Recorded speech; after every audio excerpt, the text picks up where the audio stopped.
இன்னும் சொல்லப்போனால் கிளைமேக்ஸில் வர்ற அந்த லோ லைட்டிங் காட்சிகள் எல்லாம் அவ்வளோ ஈஸியாக எடுத்துட முடியாது. ஜென்ரலாக சினிமாவில் லோ லைட்டிங் காட்சி, வெளிப்புற காட்சி அப்படின்னா ஒரு தலைக்கு மேலே ஒரு 50 அடி உயரத்துலேயோ இல்லை 40 அடி ஹைட்டில் ஒரு பலூன் ஹீலியம் லைட் மாதிரி ஏதோ ஒரு வச்சு நிலா வெளிச்சத்தில் வர மாதிரி காட்டி ஓகே நம்மளை நம்பி வச்சுருவாங்க. ஆனால் இந்த படத்தில் அந்த மாதிரிலாம் கிடையாது. நேச்சுரல் லைட்டில் இருக்கிற மாதிரி ஒரு ஃபீல்.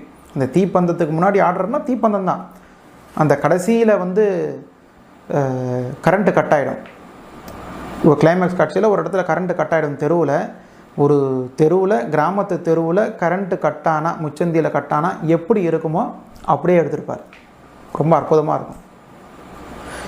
இந்த ஒளிப்பதிவுக்கு அருமையாக டிஐ பண்ணியிருப்பாங்க. அந்த இடத்துல உண்மையிலுமே சொல்கிறேன், அந்த கரண்ட்டு கட்டான காட்சிகளில் ஒரு மிட் க்ளோஸ் ஷாட்ஸ் வரும்.